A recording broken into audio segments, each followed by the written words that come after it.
Lord सर्वांना सर्वांना नवीन वर्षाच्या खूप खूप शुभेच्छा। आज पुन्हा एक तुमच्या समोर एक छोटीशी स्टोरी घेऊन आलेली आहे। या स्टोरीमध्ये एक मुलगा असतो रोहन नावाचा।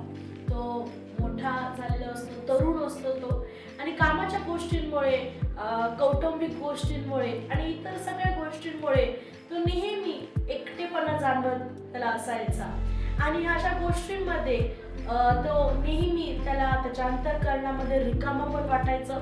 तो जरी प्रार्थना करीत होता पण अंतःकरणामध्ये त्याला नेहमी एक रिकामा पण जाणवत होतं। आणि एक दिवस कामावरून घरी जात असताना एक दिवस त्याची बाईक बंद पडते आणि तो पावसामध्ये त्या ठिकाणी त्या झाडाखाली बसलेला असतो।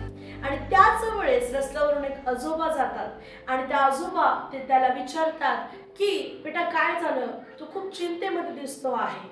आणि रोहनने सगळी हकीकत आजोबांना सांगितली।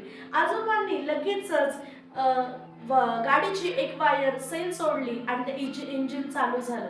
आणि त्याच वेळेस त्याला खूप आनंद झाला। रोहनने आजोबांना धन्यवाद दिला आणि तो त्यांना खूप आनंदी झाल्यामुळे तो म्हणू लागला की बाबा धन्यवाद, तुम्हाला मदत केली।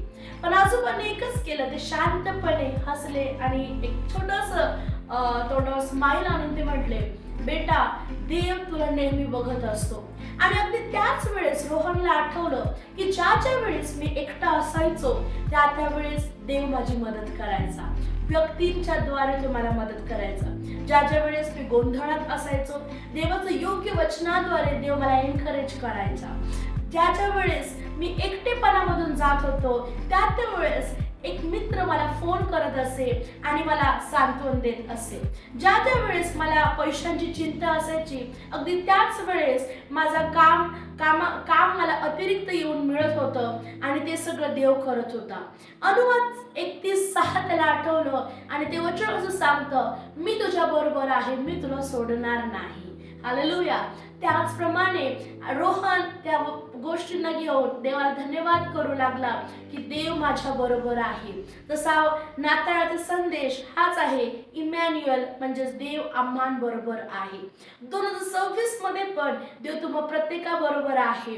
जरी त्याचं काम हे आपल्या प्रभावाने दिसत नसलं पण तो शांतपणे काम करत आहे। तो माणसांच्या माध्यमातून, गोष्टींच्या माध्यमातून तो आपल्यासाठी कार्य करत आहे। देवाचा हात, देवाचं वरदहस्त आपल्यासाठी कायमस्वरूपी आहे। म्हणून निराश होऊ नका, म्हणून हताश होऊ नका, देव तुमच्यासाठी अद्भुत गोष्टी करत आहे। Praise the Lord, may God bless you all. Thank you.